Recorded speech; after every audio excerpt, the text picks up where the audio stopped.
Selamat siang, salam Just Talk. Kita kembali bahas sepak bola. Kemarin gue off, lagi ribet seharian, pengen istirahat, nggak ada video. Tapi di samping ini gue mau bikin juga video tentang Ole versus Pochettino.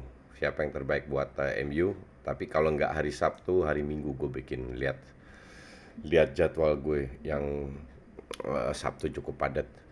Em, kita mau bahas jadwal IPL dulu ya. IPL, ini gue lagi lihat laptop gue live score. Everton lawan Man United. Oke.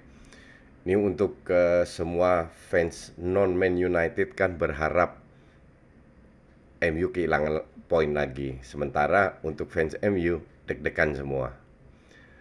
Toh gue bilang salah satu tim yang paling tidak bisa diprediksi itu ya Man United. Mereka bisa mengalahkan tim top, mereka juga bisa mengalahkan kalah dari tim yang mediocre. Kita lihat kemarin FC Kebab Basek Sihir kalah lawan mereka dan layak kalah. Terus sementara Everton sudah pelan-pelan menuju ke habitatnya. Kenapa?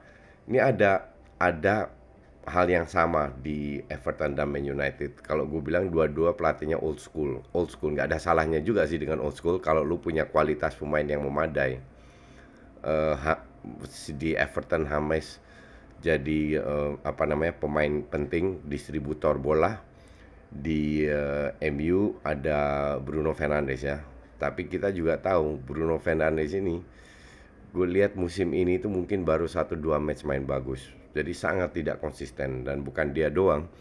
Termasuk Rashford, ya you name it lah, banyak pemain MU yang sangat tidak konsisten bermainnya. Begitu juga dengan Everton. Salah satu yang jadi masalah dengan yang kekuatan Everton kan hanya bola atas. Calvert-Lewin itu susah cetak gol kalau jaraknya agak jauh gitu. Jadi lebih ke bola atas atau gol-gol ala Inzaghi. Nah, untuk mendapatkan bola itu harus ada supply. Nah, kalau gue bilang harusnya Maguire itu kan sangat kuat dengan bola atas. Harusnya dia bisa mengantisipasi menjaga Calvert-Lewin. Terus ya dari lini kedua sih mereka melakukan banyak shooting juga.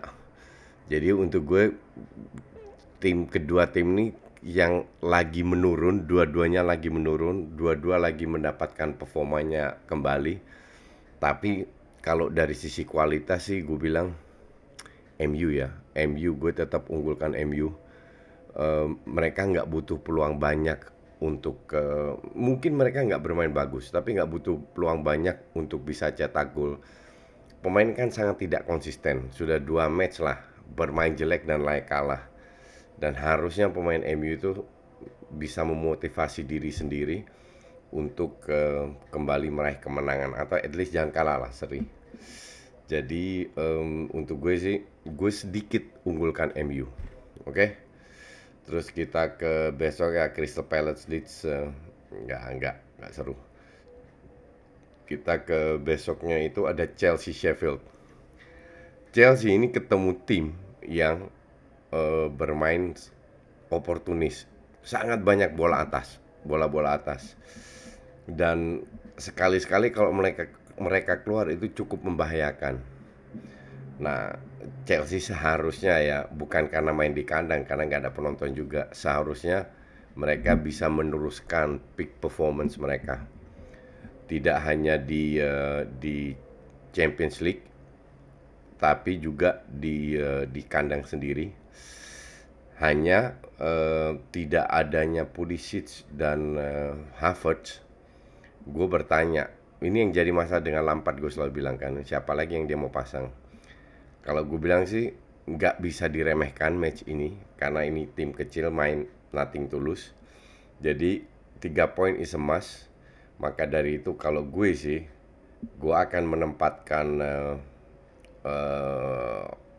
Werner di kiri, si Odoi di kanan, Giroud sebagai striker, bukan Tammy Abraham tapi Giroud, dan di belakang itu Ziyech didukung dengan dua dua pivot Kante sama Jorginho, tapi gue nggak yakin Lampard berani bermain seperti itu. Ujung-ujungnya Werner kiri, Ziyech kanan, Tammy Abraham, Mason Mount di belakang Tammy, Jorginho sama Kante. Si Lampard ini kan nggak tau lah, mungkin pacaran juga sama Mason Mount kayak Maguire sama Ole ya. Karena musim lalu dia cukup konsisten, cukup bagus. Musim ini nggak banget kalau gue bilang. Jauh performanya dari musim lalu. Dan sekali lagi jangan meremehkan Sheffield ya. Kalau seandainya mereka meremehkan banyak peluang nggak gol-gol, Sheffield cetak gol, nah di situ akan jadi mereka kesulitan. Tapi kalau 0-0, 1-2 peluang, Werner harusnya bisa cetak gol, bisa dapat lah. Cuman kita lihat kalau seandainya Chelsea nggak bisa menang, ini benar-benar sangat amat rugi kalau gue bilang ya.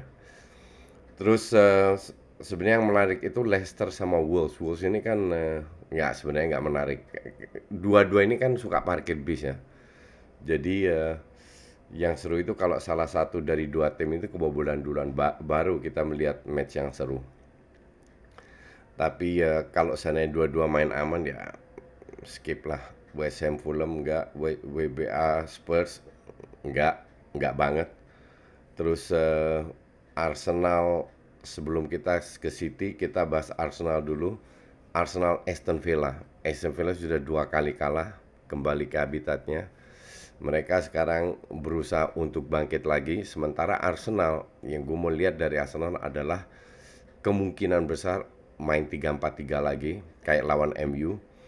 Yang penting permainan dulu, karena tidak ada tim yang main bagus terus dan tidak menang. Pasti menang, oke? Konsistensi ini kan selalu menjadi masalah, ya kan? Tapi kemarin Xhaka dan Kolasinac yang selalu passing kiri kanan belakang itu menunjukkan mereka bisa passing ke depan. Walaupun shootingannya Kola ancur-ancuran pas lawan Molde. Tapi dari sisi permain itu cukup bagus. Willock sudah jauh berkembang, Reiss Nelson berkembang, Nketiah aja yang masih stuck tuh. Aston Villa sekali lagi nggak bisa diremehkan. Cuman Aston Villa ini terlalu ngandelin Grealish sama Ross Barkley. Dan di depan striker muda itu kalau gue bilang sih Arsenal harusnya bisa menang. Tidak banyak, tapi kalau Arsenal bisa bermain kayak lawan MU, pertama akurasi passing itu penting sekali dalam permainan Arsenal. Kedua, dua pemain tengah ini, Partey dan Elneny, semoga mereka yang turun itu berani penetrasi. Jangan Ceballos atau Xhaka dulu lah. Mereka bisa ntar gantiin di babak kedua. Kalau Ceballos masih oke lah, masih berani ke depannya. Yang penting itu dulu, berani bermain ke depan. Elneny itu main luar biasa musim ini di friendly. Dia itu entah sebagai starter, sebagai sub, nggak pernah main jelek. Asli bangkit lagi, luar biasa dia. Jadi semoga Elneny bermain dan Willian, Auba sama Lacazette layak diberi kesempatan. Bukayo Saka sama Bellerin di kanan, di tengah pasti Gabriel. Ya kita lihatlah, paling Gabriel Luiz sama Holding atau ya Gabriel Luiz Holding paling. Nah, Tierney mungkin main di sayap, bukan Saka. Ya tapi kita lihatlah. Intinya Arsenal harusnya bisa meraih 3 poin. Terus ini yang ditunggu-tunggu, Man City lawan Liverpool. Oke. Dari semua komentator yang gue lihat, yang teman-teman gue, mereka semua mengunggulkan City. Gue juga. Kenapa gue juga? Kali ini gue sama mereka. Karena gue lihat satu, Liverpool ini belum konsisten. Gue akui, kalau Liverpool bermain jelek itu tetap bagus, ya. Tapi City pun demikian. Kita tahu City itu kehilangan atau kalah kehilangan poin itu kan lawan tim menengah ke bawah, bukan lawan tim papan atas. Dan Liverpool musim lalu dibantai 4-0 kalau nggak salah. Pokoknya kalah lah. Kenapa? Karena Liverpool nggak bisa bertahan, sesimpel itu. City nggak bisa bertahan. Jadi kita lihat adalah dua pertandingan yang sangat menarik. Satu lagi, depannya Liverpool ini kan masih karatan. Apa iya Jota selalu bermain bagus, selalu cetak gol, tapi kan belum tentu juga.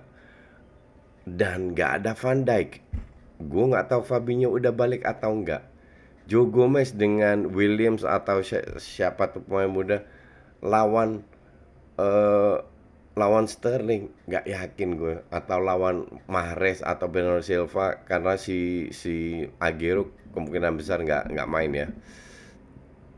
Jadi untuk gue sih bukan match yang gampang, kecuali mainnya di Anfield mungkin peluangnya lebih besar. Tapi main di City ya, em, dari sisi permainan Liverpool nggak jelek tapi masih jauh dari performa bagusnya. Nah, kalau seandainya Mane atau Alisson atau Salah lagi nggak perform aja, wah berat. Jadi gue sih sedikit sedikit mengunggulkan Man City, tapi kembali lagi gue tidak pernah mau kasih skor seperti apa karena semua bisa terjadi, kartu merah, deflect, counter dan lain-lain. Em, Semoga ini menjadi pertandingan yang seru, karena untuk gue apa namanya, match-match kayak gini lah yang bisa membuat kita fans netral menikmati pertandingan sepak bola. Oke, see you hari Minggu atau Sabtu malam, kita lihat aja. Bye.